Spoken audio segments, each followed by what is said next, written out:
आज की हमारी कहानी है बूढ़ी काकी। तो चलिए शुरू करते हैं। बूढ़ी काकी। बुढ़ापा बहुधा बचपन का पुनरागमन हुआ करता है। बूढ़ी काकी में जीवा स्वाद के सिवा और कोई चेष्टा शेष न थी और न अपने कष्टों की ओर आकर्षित करने का रोने के अतिरिक्त कोई दूसरा सहारा ही। समस्त इंद्रियां, नेत्र, हाथ और पैर जवाब दे चुके थे। पृथ्वी पर पड़ी रहती और घरवालों कोई बात उनकी इच्छा के प्रतिकूल करते। भोजन का समय टल जाता या उनका परिमाण पूर्ण न होता अथवा बाजार से कोई वस्तु आती और उन्हें न मिलती तो वे रोने लगती थीं।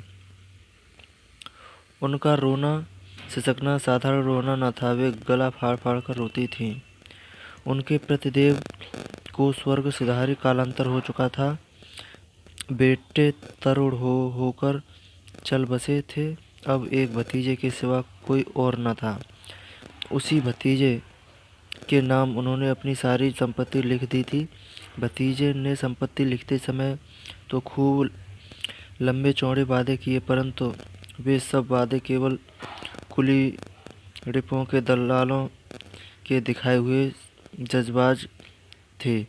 यद्यप उस संपत्ति की वार्षिक आय 150-200 रुपये से कम न थी, तथापि बूढ़ी काकी को पेट भर भोजन भी कठिनाई से मिलता था। इसमें उनके भतीजे पंडित बुद्धिराम का अपराध था अथवा उनकी अर्धांगिनी श्रीमती रूपा का। इसका निर्णय करना सहज नहीं। बुद्धिराम स्वभाव के सज्जन थे, किंतु उसी समय जब तक के उनके कोष पर कोई आँच न आए। रूपा स्वभाव से तीव्र थी सही, पर ईश्वर से डरती थी, अतः बूढ़ी काकी को उनकी तीव्रता उतनी न खलती थी जितनी बुद्धिराम की भलमनसाहत। बुद्धिराम को कभी कभी अपने अत्याचार का खेद होता। विचारते कि इसी संपत्ति के कारण मैं इस समय भला मानुष बना बैठा हूँ। यदि मौखिक स्वभाव और सूखी सहानुभूति से स्थिति में सुधार हो सकता तो उन्हें कदाचित कोई संपत्ति न होती, परंतु विशेष व्यय का भय उनकी सचेष्टा को दबाए रखता था। यहाँ तक कि यदि द्वार पर कोई भला आदमी बैठा होता तो बूढ़ी काकी उस समय अपना राग अलापने लगती थी तो वह आग हो जाती और घर में आकर उन्हें जोर से डांटते। लड़कों को बुढ़ों से स्वाभाविक द्वेष होता ही, और फिर जब माता पिता का यह रंग देखते तो बूढ़ों की काकी और सताया करते। कोई चुटकी काटकर भागता, कोई उन पर पानी की कुल्ली कर देता। काकी चीख मारकर रोती, परंतु यह बात प्रसिद्ध थी कि वह केवल खाने के लिए रोती हैं, अतः उनके संताप और आर्तनाद पर कोई ध्यान नहीं देता था। हाँ, काफ़ी क्रोधातुर होकर बच्चों को गालियाँ देने लगती थीं तो रूपा घटनास्थल पर आ पहुंची। यह भय से काकी अपनी जीवा कृपाण का कदाचित ही प्रयोग करती थी। यद्यपि उपद्रव शांति का यह उपाय रोने से कहीं अधिक उपयुक्त था। संपूर्ण परिवार में यदि काकी से किसी का अनुराग था तो वह बुद्धिराम की छोटी लड़की लाडली थी। लाडली अपने दोनों भाइयों के भय से अपने हिस्से की मिठाई चबेना बूढ़ी काकी के पास बैठकर खाया करती थी। यही उसका रक्षागार था, और यद्यप काकी की शरण उनकी लोलुपता के कारण बहुत महंगी पड़ती थी, तथापि भाइयों के अन्याय से कहीं सुलभ थी। इसी स्वार्थानुकूलता ने उन दोनों में सहानुभूति का आरोपण कर दिया था। रात का समय था। बुद्धराम के द्वार पर शहनाई बज रही थी और गांव के बच्चों का झुंड विस्मयपूर्ण नेत्रों से गाने का आस्वादन कर रहा था। चारपाइयों पर मेहमान विराजमान करते हुए नाइयों से मुक्कियां लगवा रहे थे। समीप ही खड़ा हुआ भाट वृद्धावली सुना रहा था और कुछ भावज्ञ मेहमानों की वाह कर ऐसा खुशी हो रहा था मानो इस वाह का यथार्थ में वही अधिकारी है। दो एक अंग्रेज पढ़े हुए नवयुवक इन व्यवहारों से उदासीन थे। वे इस गंभीर मंडली में भूल अथवा सम्मिलित होना अपनी प्रतिष्ठा के प्रतिकूल समझते थे।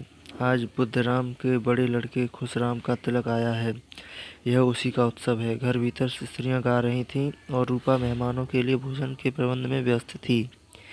भट्टियों पर कड़ाह चढ़ रहे थे।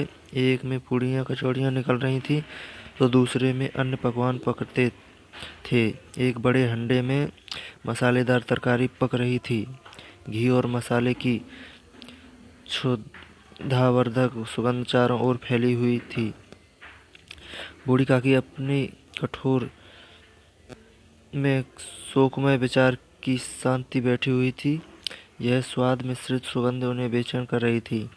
वे मन ही मन विचार कर रही थी, संभवतः मुझे पूड़ियाँ न मिलेंगी। इतनी देर हो गई, कोई भोजन लेकर नहीं आया। मालूम होता है सब लोग भोजन कर चुके हैं, मेरे लिए कुछ नहीं बचा।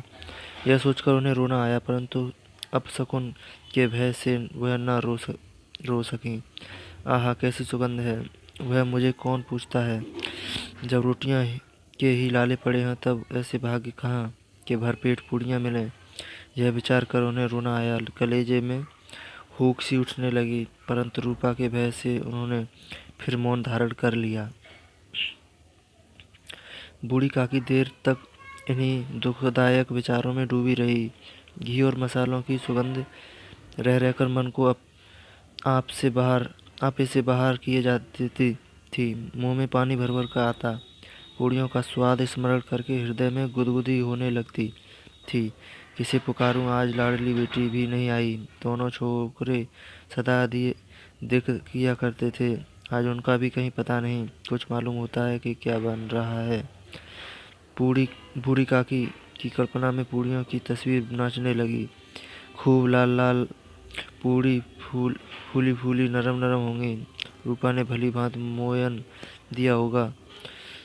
कचौड़ियों में अजवाइन और इलायची की महक आ रही होगी। एक पूड़ी मिलती तो जरा हाथ में लेकर देखती। क्यों न चलकर कढ़ा के सामने ही बैठूं। पूड़ियाँ छन छन कर तैरते हुए कढ़ा से गरम गरम निकाल कर थाल में रखी जाती होंगी। फूल हम घर में भी सुगंध सकते हैं, परंतु वाटिका में कुछ और ही बात होती है। इस प्रकार निर्णय करके बूढ़ी काकी उकड़ू बैठकर हाथों के बल सरकती हुई कठिनाई से चौखट से उतरी और धीरे धीरे रेंगती हुई कड़ा के पास आ बैठी। यहाँ आने पर उन्हें उतना ही धैर्य हुआ जितना भूखे कुत्ते को खाने वाले के सम्मुख बैठने में होता है। रूपा उस समय कार्यभार से उद्विग्न हो रही थी। कभी इस कोने में जाती, कभी उस कोठे में, कभी कड़ा के पास आती, कभी भंडार में जाती। किसी ने बाहर से आकर कहा, महाराज ठंडाई मांग रहे हैं। ठंडाई देने लगी। इतने में फिर किसी ने कहा, भाट आया है, उसे कुछ दे दो। भाट के लिए सीधा निकाल रही थी कि एक तीसरे आदमी ने आकर पूछा, अभी भोजन तैयार होने में कितना विलम्ब है, जरा ढोल मजीरा उतार दो। बेचारी अकेली स्त्री दौड़ते दौड़ते व्याकुल हो रही थी। झुंझलाती थी, कुड़ती थी, परंतु क्रोध प्रकट करने का अवसर नहीं पाती थी। भय होता कहीं पड़ोस ने यह न कहने लगे कि इतने में उबल पड़ी प्यास से स्वयं का कंठ सूखा रहा था। गर्मी के मारे फूंकी जाती थी, परंतु इतना अवकाश भी नहीं था कि जरा पानी पी ले अथवा पंखा लेकर झले। यह भी खटका था कि जरा आँख हटी और चीज़ें की लूट मची। इस अवस्था में उसने बूढ़ी काकी को कड़ा के पास बैठी देखा तो जल गई। क्रोध न रुका। उसका भी ध्यान न रहा कि पड़ोस में बैठी हुई मन में क्या कहेंगी। पुरुषों में लोग सुनेंगे तो क्या कहेंगे। जिस प्रकार का मेंढक केंचुए पर झपटता है, उसी प्रकार वह बूढ़ी काकी पर झपटी और उन्हें दोनों हाथों से झटक कर बोली, ऐसे पेट में आग लगे, पेट है या भाड़। कोठरी में बैठते हुए क्या दम घुटता है। अभी मेहमान ने नहीं खाया, भगवान को भोग नहीं लगा, तब तक धैर्य न हो सका। आकर छाती पर सवार हो गई। जल जाए ऐसी जीव, दिन भर खाती न होती तो न जाने किसकी हांडी में मुंह डालती। गांव देखेगा तो कहेगा कि बुढ़िया भरपेट खाने को नहीं पाती, तभी तो इस तरह मुंह बनाए फिरती है। डायन न मरे न माचा छोड़े, न बेचने पर लगी है, न कटवा कर दम लेगी। इतना ठूसती है, न जाने कहाँ भस्म हो जाता है। लो, भला चाहती हो तो जाकर कोठरी में बैठो, जब घर के लोग खाने लगेंगे तब तुम्हें भी मिलेगा।